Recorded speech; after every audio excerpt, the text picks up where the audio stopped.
Hey there, my name's Theo, and welcome to a new video of mine. It's been a while since my last video, but today I wanted to discuss a topic about which I get asked a lot of questions on stream, which is what should you craft?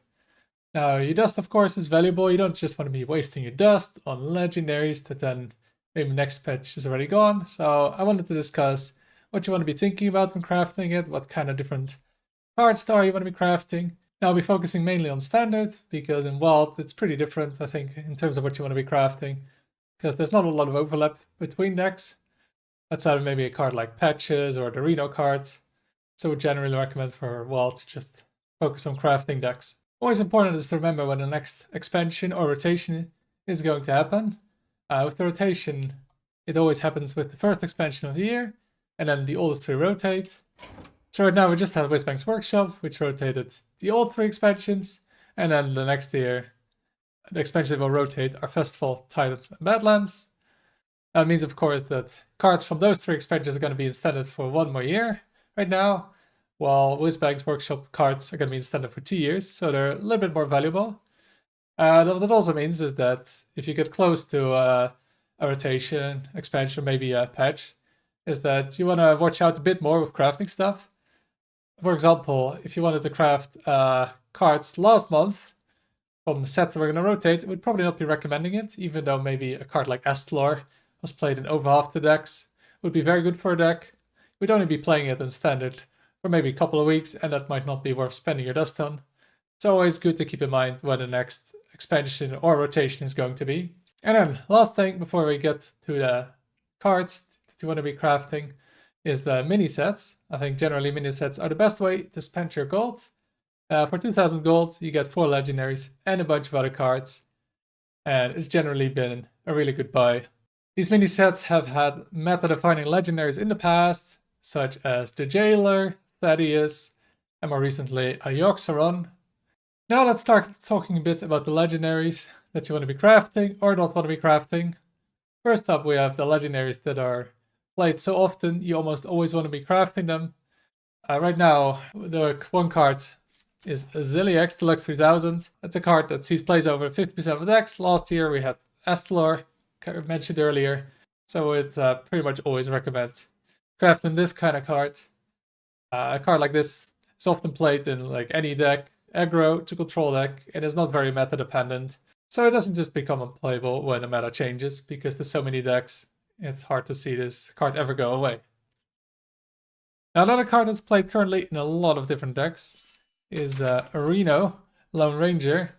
It's of course seen played in Highlander decks, it's seen played in decks that draw really fast, like we saw Druid last year, and also it plays in decks that only have a few duplicates, so it's often still active on turn 8, like with Reno Demon Hunter right now.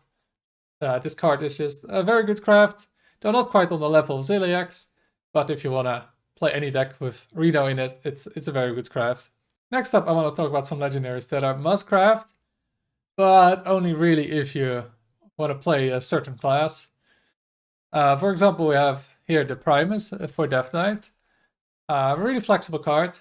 You pretty much want to be playing this in any Death Knight deck, and it's usually one of the top performing cards. So if you want to be playing Death Knight, it's a really good card, and you pretty much always want to be having this one.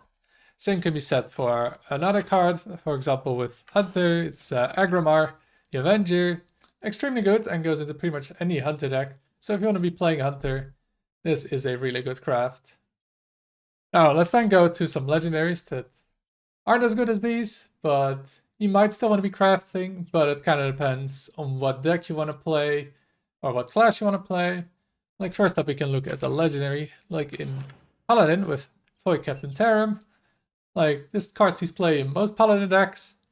It's pretty good in them, but it's not absolutely vital, so you don't have to be crafting this card, but it's pretty good if you like playing Paladin.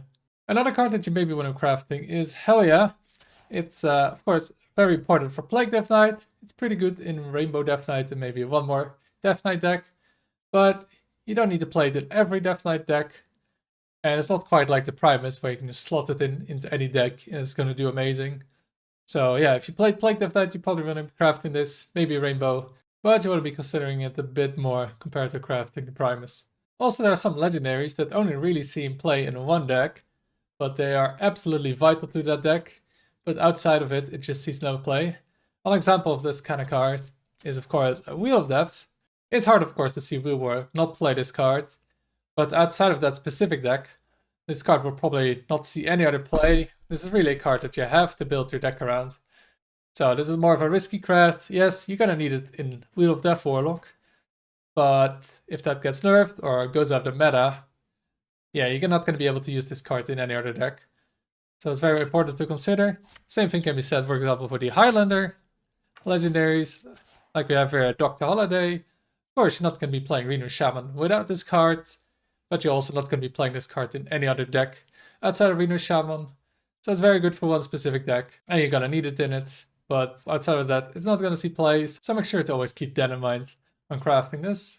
And then lastly, we have the Legendaries that I would suggest not crafting.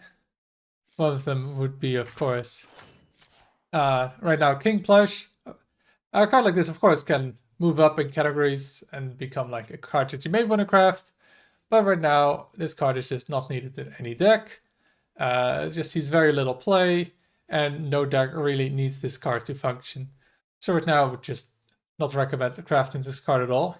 Now, let's go take a look at some of the most popular decks and see how we can use this all in practice. Now, let's first up go to one of my current favorite decks, which is Highlander Warrior. Got a few legendaries in this deck. First up ETC, but that one's free. Same with Ignis, so that's very nice. The next up we have Bran. Of course, absolutely necessary for this deck, but it's a mini set legendary, so buy the mini set for this. Then we have a Boomba Stogrun and Invent the Boom. I'll put them kind of in the same category here because they're both legendaries that don't really see play outside of this deck. So they're one of those risky legendaries to craft. But you kind of do want them in this deck because you do need some win conditions.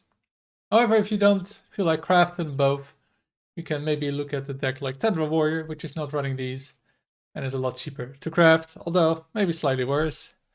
Then of course we have Reno, absolutely vital to this deck, so a must craft if you want to play this. And same thing with Ziliax. Then we also have a deck like Rainbow Death Knight, pretty popular now to try and counter the Demon Hunters, of course with freezing their face. Now, legendaries do we have in this deck. First up we have Hell Yeah. While not as needed as in Plague Death Knight, I'd say it's still pretty good in this deck. You probably won't be having this here. However, a card like Maw and Paw, well, it's solid in the deck. It's not absolutely needed. It's not really played in any other decks, and it doesn't do anything vital for this deck. So this one really isn't needed to be crafted. Almost the same thing can be said for Heartless Horseman. I think it's a little bit better than Maw and Paw. And I think also this card will get better if the meta gets a bit slower. But right now, the meta is pretty fast, so this card isn't that good. So, not absolutely needed, but it's pretty fun to play with the card. The Primus card we discussed, really good, really important. Then we have Climactic Necrotic Explosion. Well, it's only used in this deck, of course, but pretty much needed to play this deck. This card is too good. So yeah, you want to be crafting this if you want to be playing this. And then we have Reska. Extremely important. Actually, usually the best card in the deck. So you want to be playing this card. Also sees play in Plague Death Knight, where it almost has the same win rate actually as Hell Yeah does. So I think that shows how good this card is. So absolutely needed if you want to be playing Rainbow Death Knight. And then that's the last tech look at Wheel Warlock. We got a few legendaries here. We've got first Pop Card Portraits. I would say this legendary is not completely necessary for the deck, because a bunch of decks are just not playing it. It's also played in Sludge Warlock, so it has some uses outside of this deck, but I would not craft it just for this deck. Then we have Symphony of Sins, a pretty good card. It's played in a lot of different Warlock decks. This is one of those cards that's a pretty good craft. And if you're going to be playing Warlock decks, you're probably going to be running this card. Then we have Loken, not quite as widely played as Symphony. It's really only seen playing this deck. But it's one of the best cards in this deck because it can spawn a huge minion early on that you then can copy and make a huge board, like you can see here. I actually won this game, but you can see the power of this card. Wheel of Death again. Well, you can't play this deck without it, but it's only in this deck viable. Then we have Sargeras. This card is really good. It's played in almost any Warlock deck. It's extremely strong, and it's pretty much needed for this deck as well to be able to survive after Wheel of Death. So a must craft if you want to play this deck. Then we have Zinlex, and last we have Phantom. Now this is a legendary from the mini set from Festival of Legends. So yeah, if you want to play this card, I would suggest getting that mini set with gold. That's just the best way to get this card. And that is it for today's video. Hope it could help you a bit in making choices on what to craft with your dust. If you have any comments or questions, leave them down below or ask them on my Twitch stream. Thank you for watching, and until next time.